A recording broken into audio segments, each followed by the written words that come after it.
성경 말씀은 마가복음 15장 1절에서 15절, 마태복음 27장 1, 2절, 11절에서 26절, 누가복음 23장 1절에서 25절, 요한복음 18장 28절에서 40절, 19장 1절에서 16절, 제목은 본디오 빌라도입니다.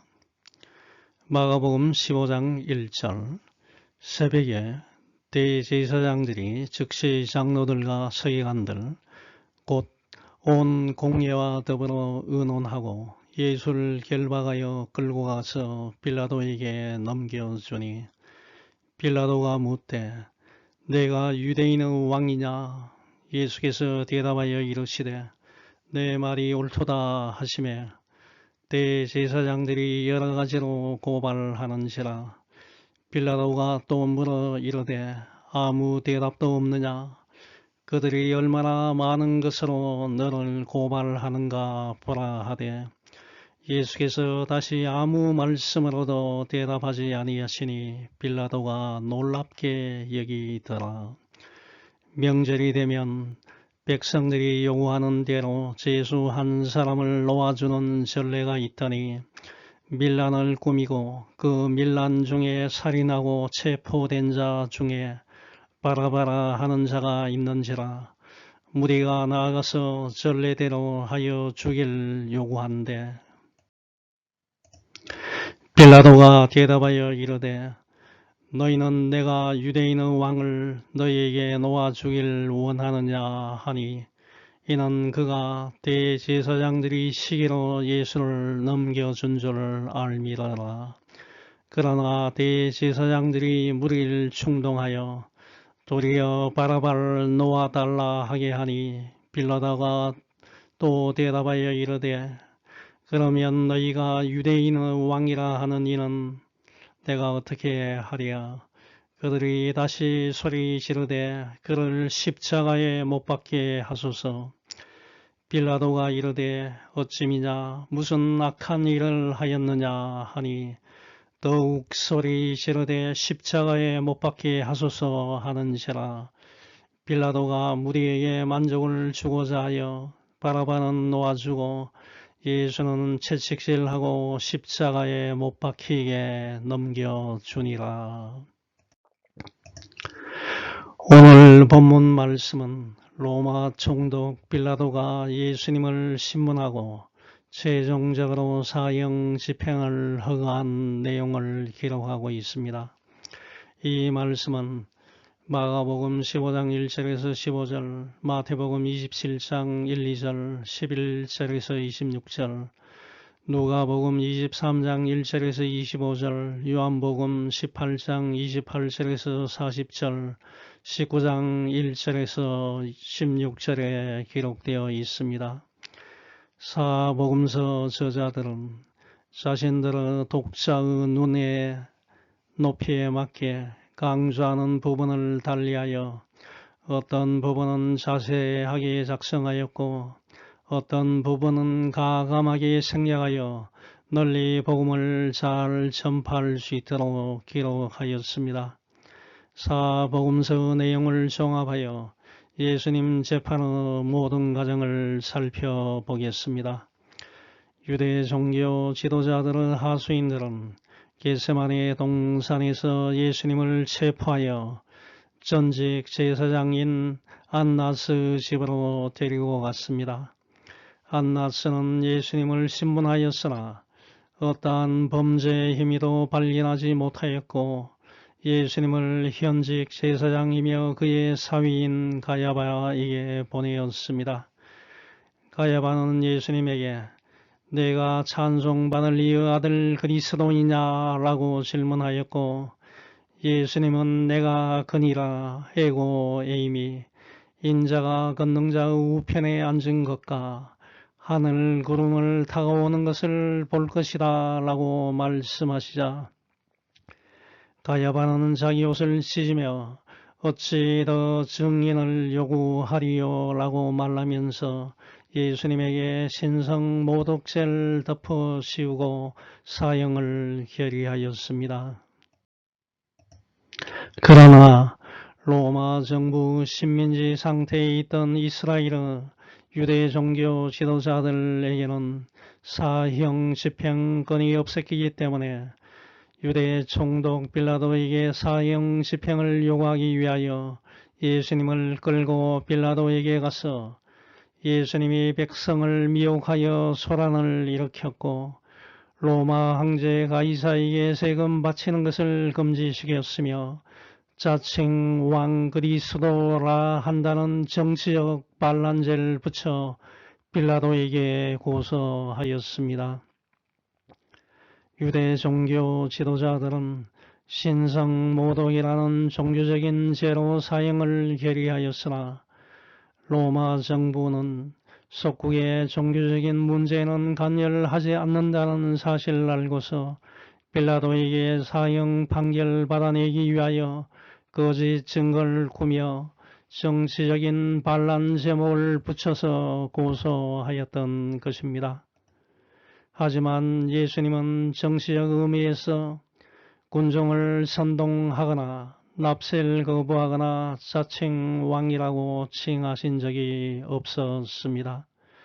유대 종교 지도자들의 고소는 어떻게 해서든지 예수님을 제거하려고 혈안이 되어 새빨간 거짓말을 지어낸 것에 불과했습니다. 빌라도는 예수님에 대한 1차 심문을 통하여 사내에 드리는 고소가 음해인 것을 알고 예수님에게는 죄가 없다라는 무죄를 선언하였으나 예수님을 고소한 군중들의 거센 반발로 예수님을 석방하지 못하고 있던 중에 붙잡혀온 예수님이 갈릴리 사람인 것을 알고는 마침 그때 예루살렘에 와 있던 갈릴리 분봉왕 헤롯 안티파스에게 이 문제를 해결하도록 보냈습니다. 헤롯 안티파스는 BC 4년에서 AD 36년까지 갈릴리와 베레아 지역을 다스린 분봉왕이었습니다. 빌라도는 죄 없는 사람을 처벌해야 하는 골치 아픈 문제를 헤롯 안티파스가 해결해 주길 바라며 이 문제에서 벗어나고자 했던 것입니다. 하지만 책임을 회피하기 위한 빌라도의 꼼수는 헤롯이 다시 예수님을 되돌려 보냄으로써 실패하였습니다. 빌라도는 재판장으로서 죄 없는 사람은 석방하고 죄 있는 사람은 처벌해야 할 책임이 있는 자인데 이것을 이행하지 않고 헤롯에게 처벌을 떠넘겨버리는 무책임한 행동을 한 것입니다.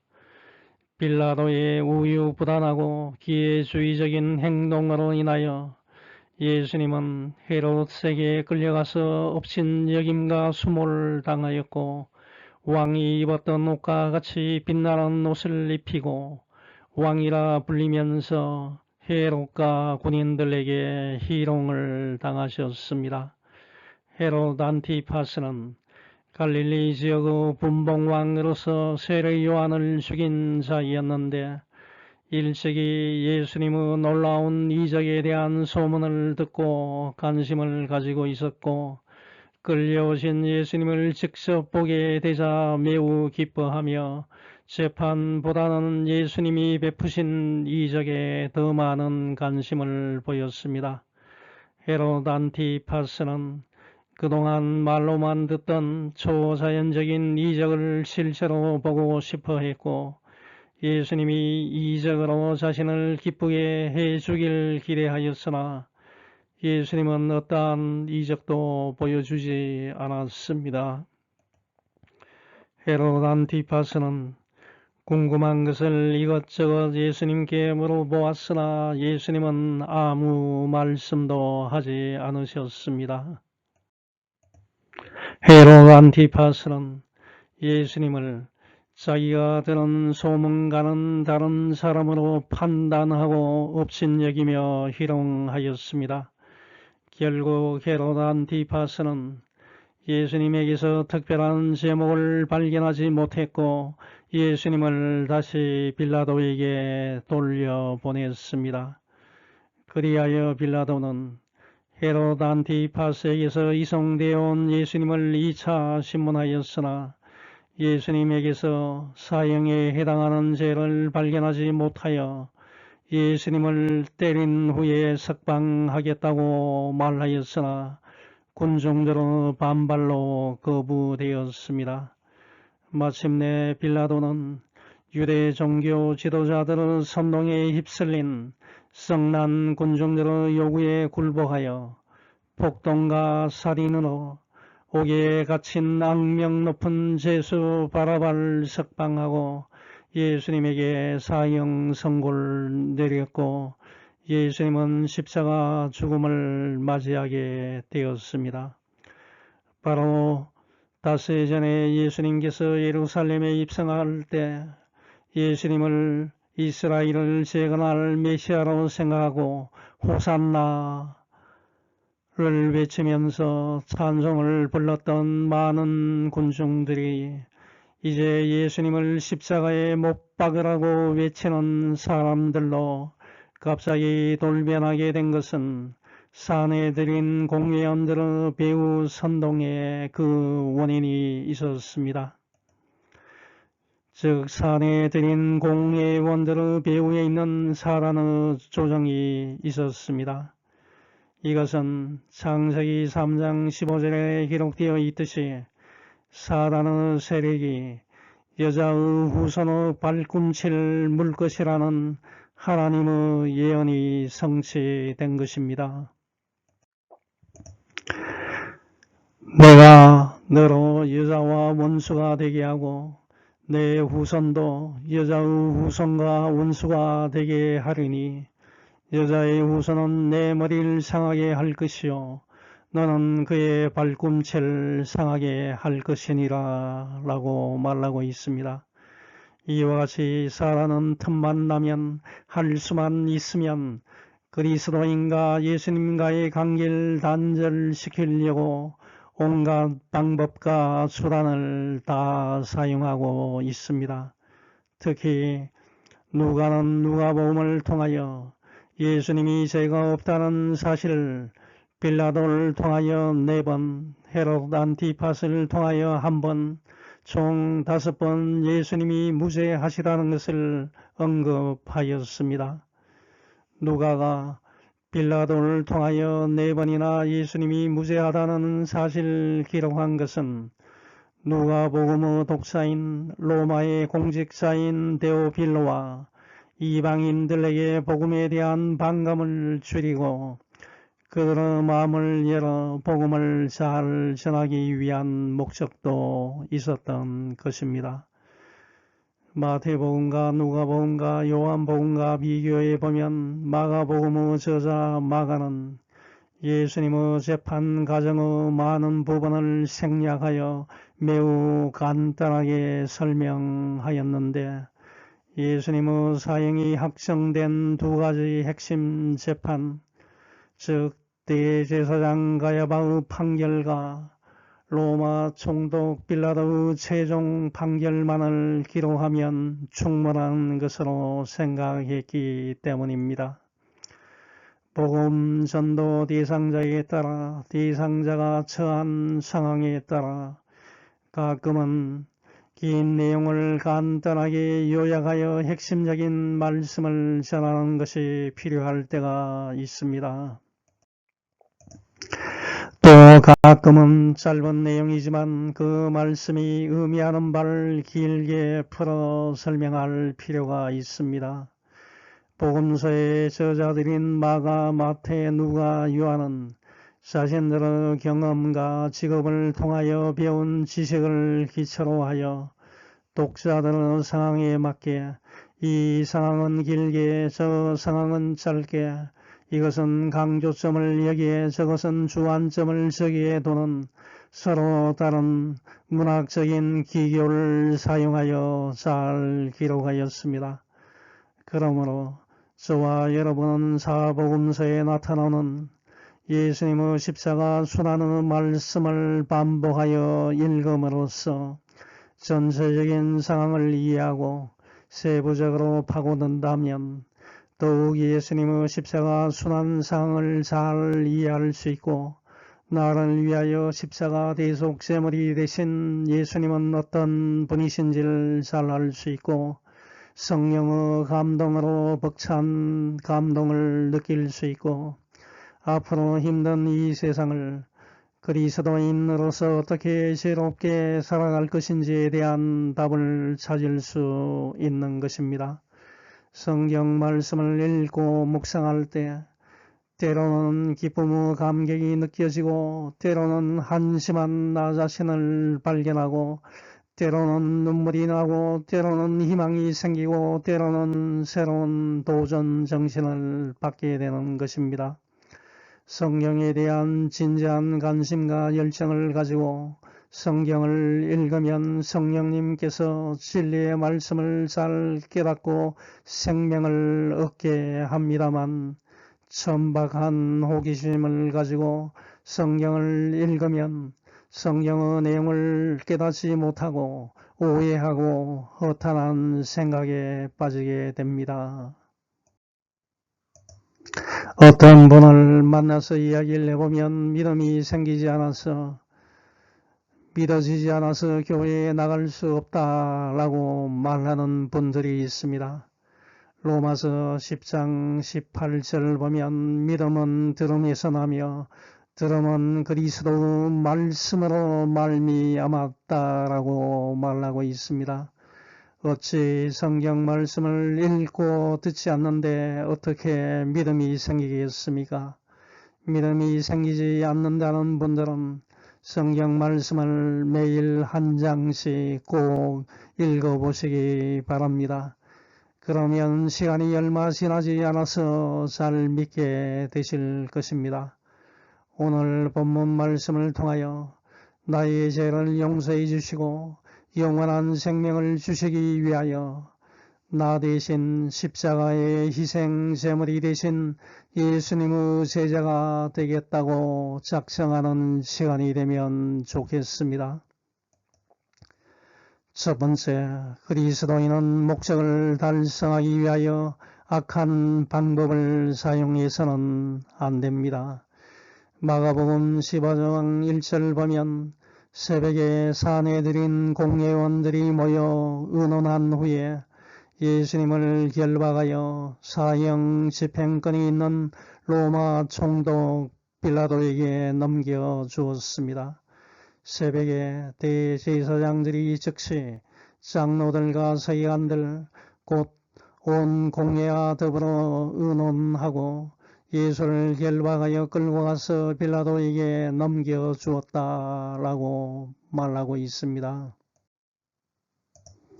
지난 밤에 전직 대제사장 안나스에게 신문받고 현직 대제사장 가야바와 사내들인 소위원회에서 신문을 받았던 예수님은 니산월 13일 새벽에 열린 정식 사내들인 공회에서 유죄 판결받고 로마 식민지 상황에서 사형을 합법적으로 선고하고 집행할 수 있는 총독 빌라도에게 이송되었습니다.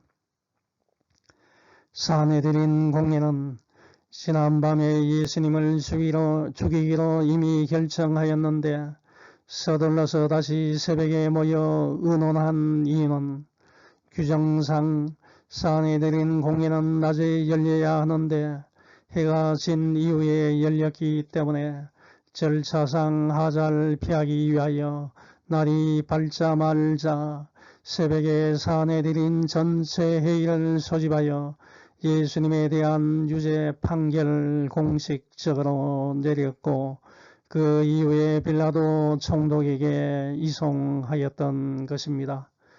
규정상 유죄 판결은 회의를 소집한 당일에 내릴 수 없고 빨라야 그 다음날 내려야 하는데 사내들인 공회는 소집한 당일 예수님께 유죄 선고를 하였고 같은 날 사형까지 집행하는 불법을 저질렀던 것입니다.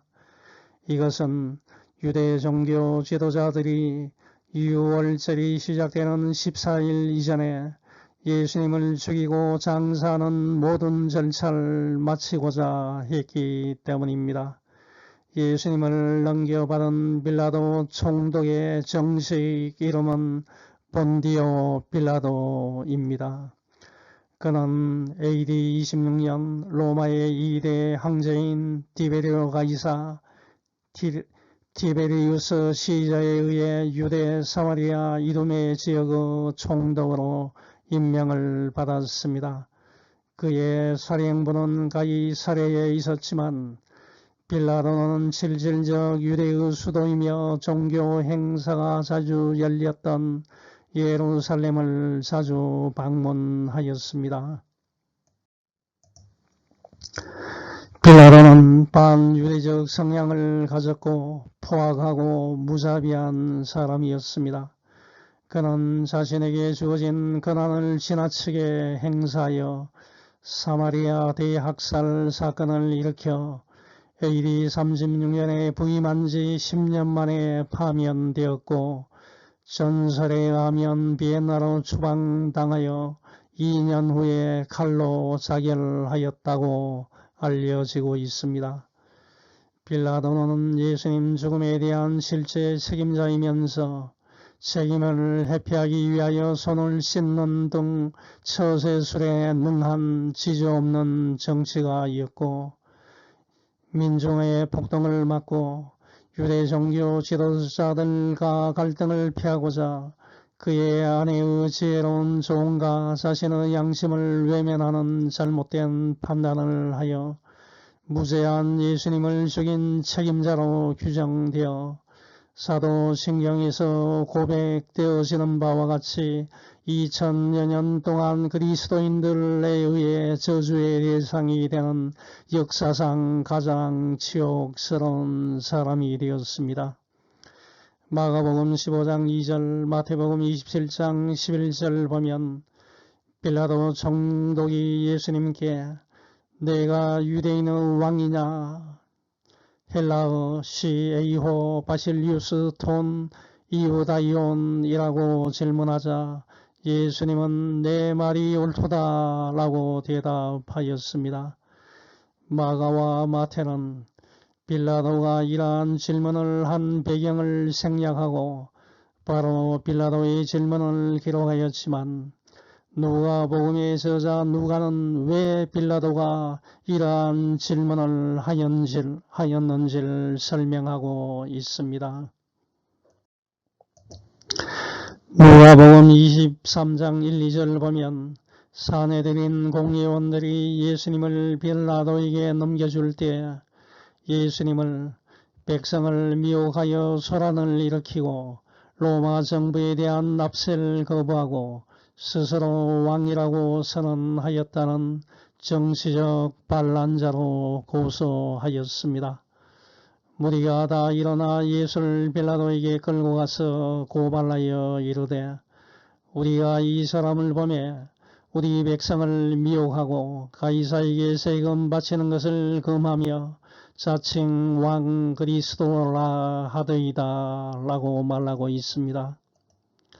산헤드린이 예수님을 정치적 제목으로 고소한 것을 기초하여 빌라도는 예수님께 내가 유대인의 왕이냐라고 질문한 것입니다. 하지만 이 사람들이 고소한 내용은 사실과 전혀 다른 거짓말이었습니다. 예수님은 로마 황제인 가이사에게 세금을 바쳐서는 안 된다 라고 말씀하신 적이 전혀 없으십니다.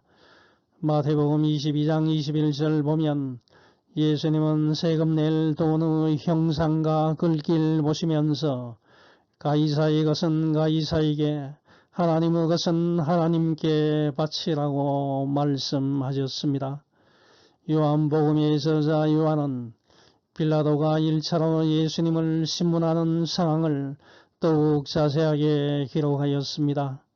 요한복음 18장 28절에서 33절 보면 빌라도가 간정, 총독의 간접 밖에서 산에 들이는 고소 내용을 들은 후에 간정 안에 들어가 예수님께 질문하였습니다. 유대 종교 지도자들이 예수를 가야바에게서 간정으로 끌고 가니 새벽이라. 그들은 더럽힘을 받지 아니하고 유월절 잔치를 먹고자 하여 간정에 들어가지 아니하더라. 그러므로 빌라도가 밖으로 나가서 그들에게 말하되 너희가 무슨 일로 이 사람을 고발하느냐. 대답하여 이르되 이 사람이 행악자가 아니었더라면 우리가 당신에게 넘기지 아니하였겠나이다. 빌라도가 이르되 너희가 그를 데려다가 너희 법대로 재판하라. 유대인들이 이르되 우리에게는 사람을 죽이는 권한이 없나이다 하니 이는 예수께서 자기가 어떠한 죽음으로 죽을 것을 가르쳐 하신 말씀을 응하게 하려 함이라. 이에 빌라도가 다시 관정에 들어가 예수를 불러 이르되 내가 유대인의 왕이냐라고 질문하였다고 기록하고 있습니다. 그 당시의 유대인들은 유월절에 이방인의 뜰에 들어가면 부정을 입는다고 생각하고 있었기 때문에 예수님을 빌라도 간정으로 끌고 간 사람들조차도 처음에는 그의 뜰에 들어가지 않았습니다. 그러므로 이러한 내용을 모두 종합해보면 빌라도는 간정 밖에 있는 사내들인 공회원들로부터 예수님에 대한 고소 내용을 들은 다음에 관정 안으로 들어가서 예수님께 내가 유대인의 왕이냐라고 질문하였던 것입니다. 유대 종교 지도자들은 예수님을 빌라도에게 넘기면서 예수님께서 자신을 메시아로 주장했다는 종교적 제목이 아니라 자칭 유대인의 왕이라는 반체제적인 발언을 했다는 제목으로 고소하였던 것입니다.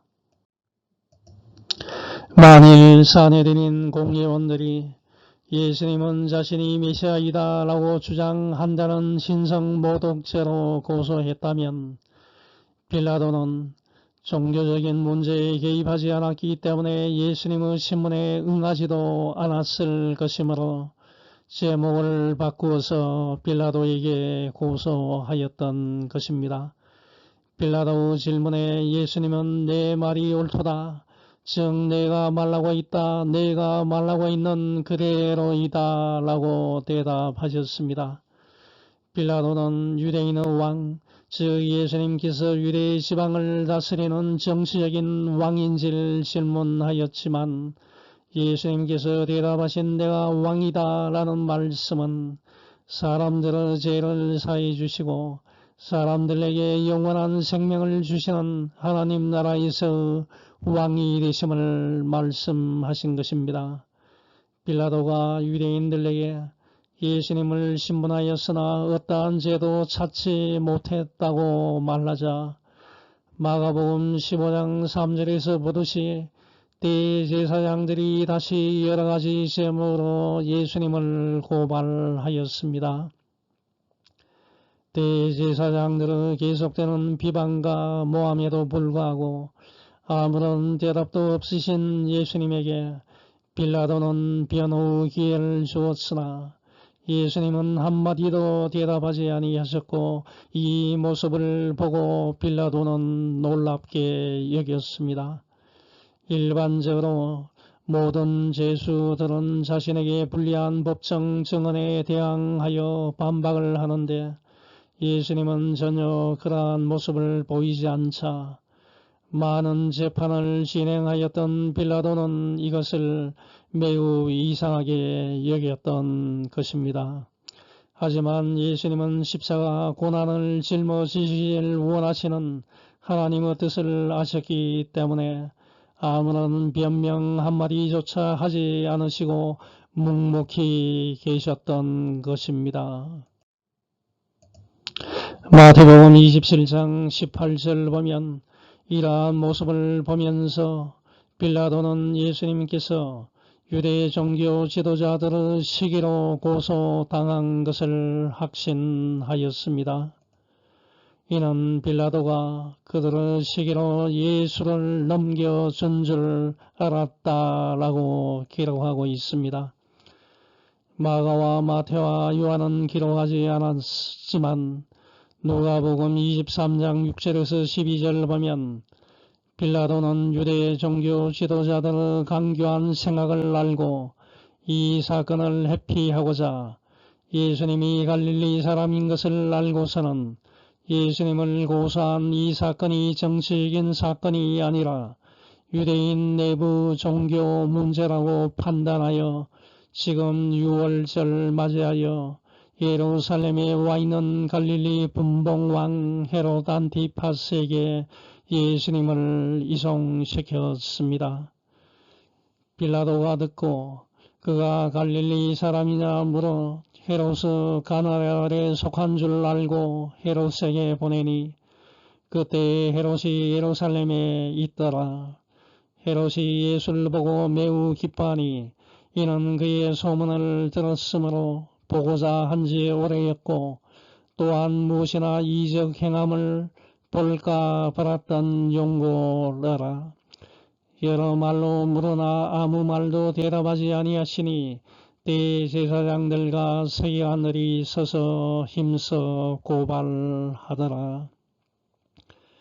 헤롯이 그 군인들과 함께 예수를 업신여기며 희롱하고 빛난 옷을 입혀 빌라도에게 도로 보내니 헤롯과 빌라도가 전에는 원수였으나 당일에 서로 친구가 되니라 라고 기록하고 있습니다.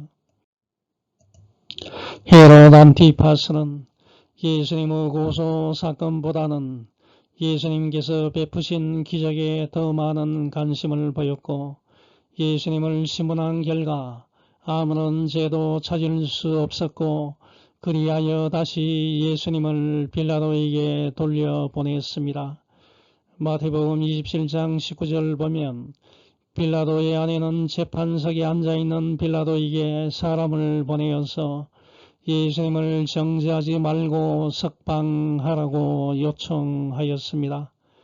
총독이 재판석에 앉았을 때 그의 아내가 사람을 보내어 이르되 저 옳은 사람에게 아무 상관하지 마옵소서. 오늘 꿈에 내가 그 사람으로 인하여 애를 많이 태웠나이다 하더라 라고 말하고 있습니다. 외경 니고데모 복음서에 하면 그녀의 이름은 클라우디아 프로클라입니다. 빌라도의 아내가 남편 빌라도에게 예수님을 무죄 석방하라고 한 이유는 그녀가 꿈에 예수님으로 인하여 많은 고난을 당했기 때문입니다. 그녀가 경험한 고난은 꿈에 나타난 악몽이었습니다. 이 기사는 마태복음에만 나타나고 있는데 저자 마태는 이방인인 빌라도의 아내도 예수님을 살리기 위하여 많은 애를 쓰고 있는데 반하여 유대인들은 같은 동족인 예수님을 죽이려고 혈안이 되어 있는 모습을 보여줌으로써 유대인들의 죄악이 얼마나 큰지를 깨우쳐 주고 있는 것입니다. 두 번째, 그리스도인은 군중 심리에 휩쓸리지 않고 하나님의 뜻에 맞게 행동해야 합니다. 마가복음 15장 6절 보면 명절이 되면 백성의 요구에 따라 제수 하나를 석방하는 전례가 있었습니다. 유대지방 풍습에 의하면 유대를 통치하는 총독들은 유대인의 한심을 사고 큰 가오 없이 백성을 통치하기 위하여 6월절이 되면 유대인들이 원하는 제수 한 명을 풀어주고 대신 6월절 양을 죽이는 풍습이 있었습니다. 예수님을 고소하는 무리가 빌라도에게 나아가서 관행대로 한 사람을 석방해 달라고 요청하자 빌라도가 너희는 내가 유대인의 왕을 놓아 주길 원하느냐 라고 대답하였고, 대제사장들이 무리를 충동하여 바라바를 놓아 달라라고 소리 질렀습니다.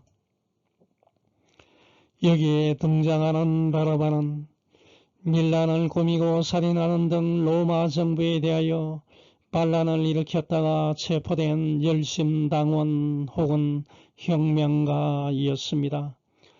마태는 마태복음 27장 16절에서 이 사람을 유명한 죄수, 즉 악명 높은 죄수라고 불렀습니다. 누가는 누가복음 23장 19절에서 바라바를 성중에서 일어난 밀란과 살인으로 말미암아 옥에 갇힌 자라고 기록하였습니다.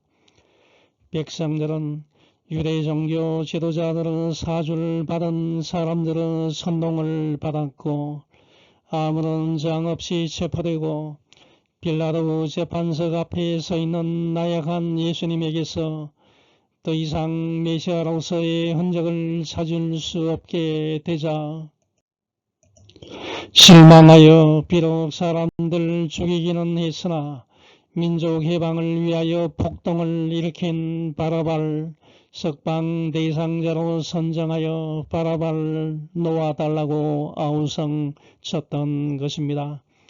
이 군중들 가운데는 불과 닷새 전에 예수님께서 예루살렘에 입성하실 때 호산나 찬송하리로다 주의 이름으로 오시는 이여 라고 찬송했던 사람들도 많이 포함되어 있었고, 그들 역시 예수님에게서 로마 정부로부터 이스라엘의 정치적 독립을 기대하였다가 그 열망이 무너지자 돌변하여 예수님을 십자가에 못 박으라고 외치는 군중들 속에 가담하였던 것입니다.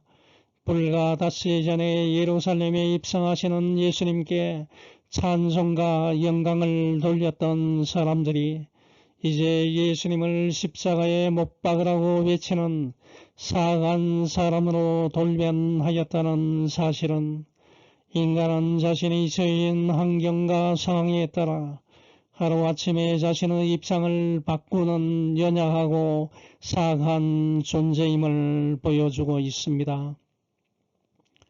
마가복음 15장 9절 보면 빌라도는 석방 대상자로 유대인의 왕인 예수님만을 언급하였습니다. 빌라도가 대답하여 이르되 너희는 내가 유대인의 왕을 너희에게 놓아 주기를 원하느냐 라고 말했습니다. 빌라도가 예수님만을 언급한 것은 자신이 예수님을 석방하기 위하여 많은 애를 쓰고 있다는 것을 부각하여 말한 것입니다. 왜냐하면 마가복음의 1차 독자는 로마에 살고 있는 이방인 기독교인들이었기 때문에 로마 사람인 빌라도를 다소 좋게 언급함으로써 예수 그리스도 복음을 이방인들에게 전파하는 데 있어서 로마 사람 빌라도가 걸림돌이 되는 것을 피하려는 목적이 있었습니다. 하지만 마태는 마태복음 27장 17절에서 빌라도가 악명 높은 죄수인 바라바와 예수님 중에서 누구를 놓아 주기를 원하는지를 선택적으로 질문하였습니다. 그들이 모였을 때 빌라도가 물어 이르되 너희는 내가 누구를 너희에게 놓아 주기를 원하느냐? 바라바냐? 그리스도라 하는 예수냐? 라고 질문하였습니다. 이미 빌라도는 백성들이 예수님을 고소한 사건은 종교적 시기심과 질투에서 나온 것임을 알고 있었기 때문에 백성들에게 예수님을 놓아 주기를 원하는지를 질문하였던 것입니다. 지금 예수님을 재판하는 빌라도조차도 대제사장들의 악한 음모와 비방 때문에 이 재판이 열리고 있다는 것을 알고 있었다는 것입니다.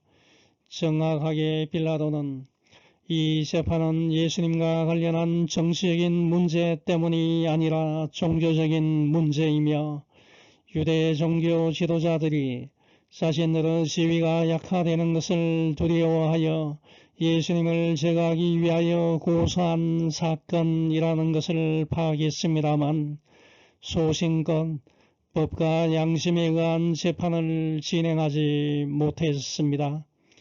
마가복음 15장 11절 보면 대제사장들은 군중들 충동하여 바라바를 풀어줄 것을 요구하였습니다. 유대 종교 지도자들은 바라바가 석방되어야만 예수님이 사형에 처해지기 때문에 군중들 선동하여 계속 바라바를 놓아달라고 소리를 질렀던 것입니다. 우매한 군중들은 하나둘씩 대제사장들의 선동에 넘어가서 잘못된 선택을 하였습니다. 일반적으로 군중 심리는 악한 목적을 가진 소수 사람들에 의해 형성되고 대부분의 사람들은 자신이 무슨 일을 하고 있는지도 잘 판단을 하지 못합니다. 저와 여러분은 어떤 사람이 선동한다고 아무런 생각 없이 거기에 참여해서는 안 됩니다. 무슨 일이든지 먼저 하나님의 말씀에 근거하여 판단하고 행동해야 합니다. 빌라도는 예수님을 내가 어떻게 해야 하나, 즉 처벌해야 하나, 그러면 무슨 형벌로 처벌을 해야 하는지를 군중들에게 질문하였습니다. 이것은 재판장인 빌라도가 큰 실수를 한 것입니다.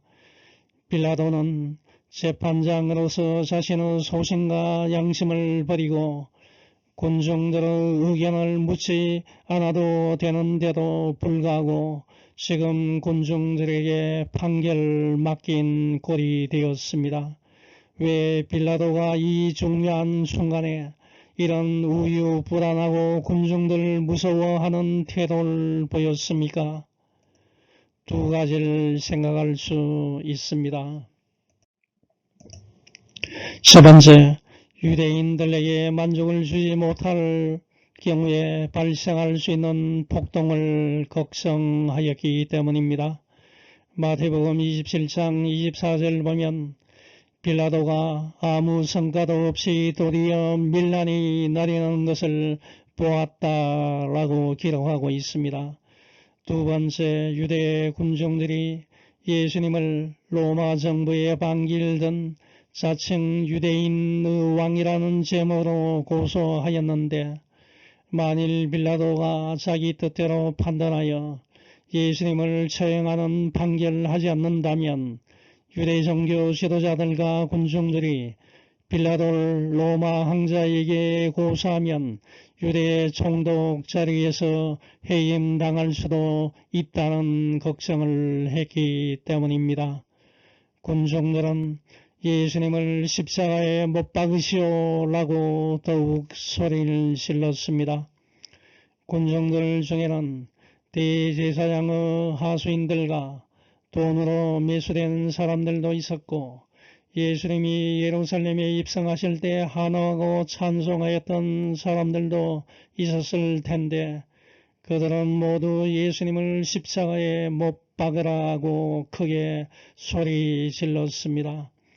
불과 닷새 전에 예수님을 찬양하던 그 사람들의 입에서 예수님을 십자가에 못 박으라고 부르짖는 사단의 도구가 되어버린 것입니다.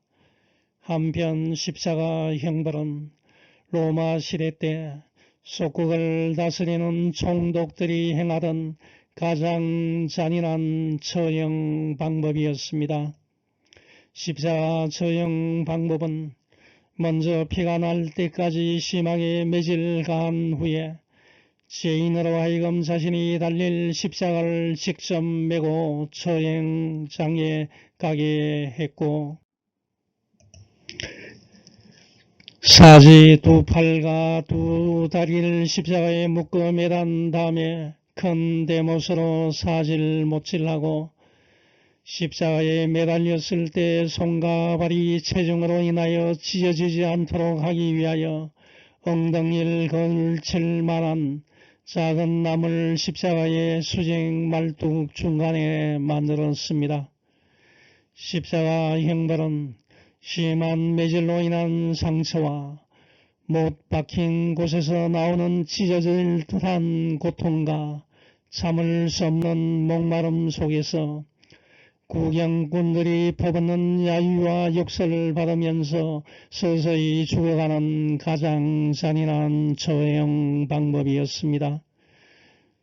무죄하신 예수님은 이렇게 잔인한 형벌을 받으실 이유가 전혀 없었지만 저와 여러분을 포함한 모든 인간의 죄를 사해 주시고 영원한 생명을 주시기 위하여 십자가에서 희생 제물이 되신 것입니다.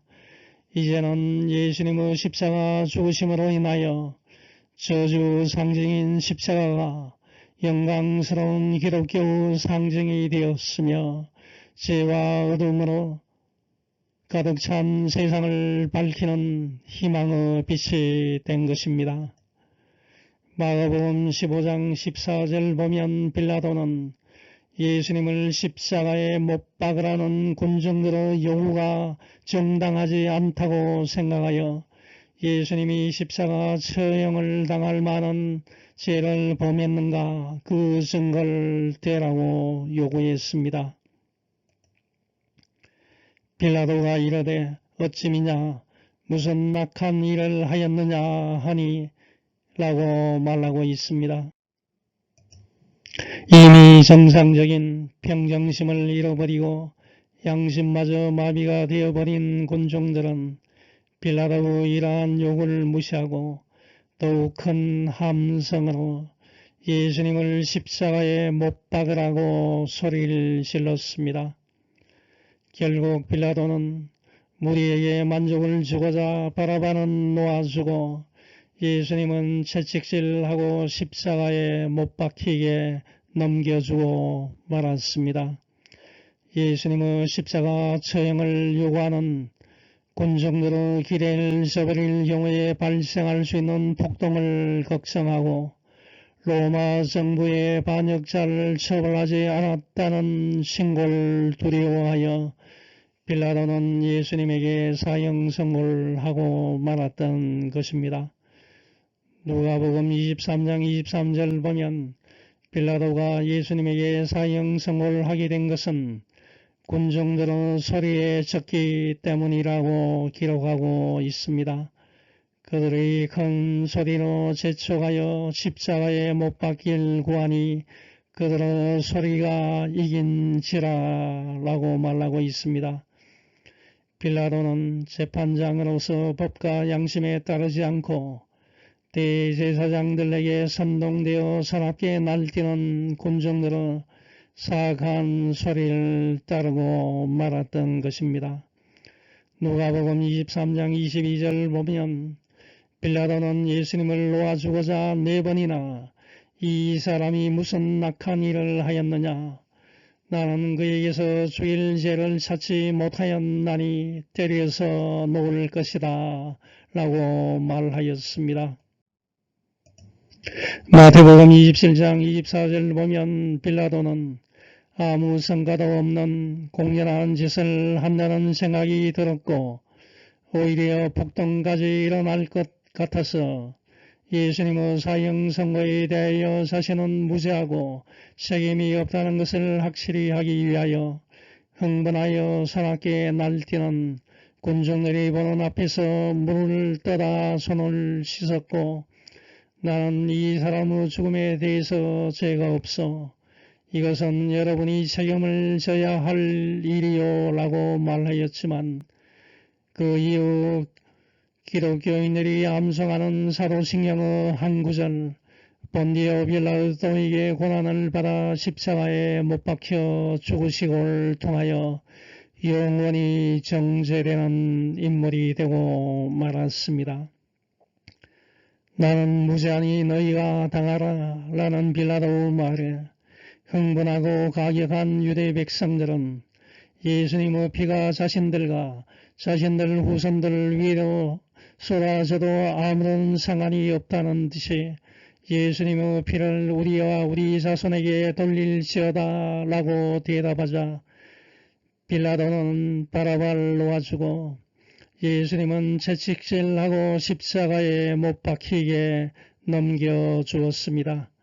그 결과 유대인들은 하나님의 엄정한 심판을 받아 AD 70년 예루살렘이 멸망하면서 110만 명이 학살당하였고 나머지 백성들은 세계 각국으로 흩어졌고 2차 세계대전 전후인 1941년에서 1945년 사이에 히틀러 나치 독일 정권에 의하여 600만 명이 학살당하는 인류 최대 비극 사건인 홀로코스트의 희생자가 되었습니다. 빌라도는 그의 아내를 통하여 예수님은 옳은 사람, 무죄하고 의로운 사람이라는 말을 전해 들었고 빌라도 본인도 예수님이 죄가 없으신 분임을 알고 있었음에도 불구하고 빌라도가 예수님 대신에 바라바를 석방시켜준 것은 대제사장들의 선동에 의하여 성난 백성들의 욕을 들어준 것이고 자신의 권력을 유지하기 위하여 의로운 예수님을 희생시킨 것입니다. 만일 바라바 대신에 예수님을 풀어주면 밀란이 발생할 수도 있고 또 로마 황제에 대한 정치적 반역자를 풀어준 문제로 야기될 수 있는 폭동에 대한 책임으로 해임될 수도 있기 때문에 빌라도는 군중들의 요구에 영합하여 바라바를 석방시켜 준 것입니다.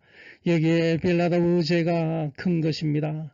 모든 책임을 군중들에게 전가시키려고 했지만 빌라도는 재판장으로서 정의와 양심을 버리고 사악한 백성들의 욕을 들어주며 예수님에게 십자가형을 선고했기 때문에 사도신경에 예수님을 십자가에 못 박은 자로 기록되어 교회 역사상 기억되고 있는 것입니다. 빌라도는 예수님을 십자가에 못 박히에 넘겨주기 전에 잔인한 채찍질을 가하게 했는데 이 당시의 채찍은 끝에 납덩어리가 달린 가죽 채찍으로서 사람에게 채찍질하면 살점이 떨어져 나갈 정도로 고통이 심하고 잔인한 채찍질이었습니다. 이제 결론을 맺습니다. 저와 여러분은 이 세상을 살다 보면 그리스도와 바라바, 즉 선과 악, 사랑과 진리로 선한 싸움을 하느냐, 혹은 폭력으로 싸움을 해야 하는지 둘 중에 하나를 선택해야 할 때가 있습니다. 이런 상황이 오면 망설일 필요 없이 그리스도를 선택하는 여러분이 되시기 바랍니다. 잠시 동안 이 세상에서 누릴 건세와 재물보다는 영원한 생명을 주는 하늘나라의 소망을 바라보고 생활해 나가야 합니다. 유대 종교 지도자들은 예수님을 시기하여 예수님을 죽이는 큰 죄를 범하였습니다. 시기는 사람과 사회와 교회에 가장 큰 피해를 주는 악 중의 하나입니다. 시기는 사단이 조장하는 악임을 아시고 그 악으로부터 자신을 잘 지키시는 자가 되시기 바랍니다. 4번이나 예수님의 무죄를 주장하며 예수님을 석방하려 했던 빌라도는 결국 자신의 출세와 사람들의 욕구를 충족시켜 주기 위하여 하나님의 뜻보다는 사람들을 기쁘게 하는 방향으로 결정을 내렸습니다.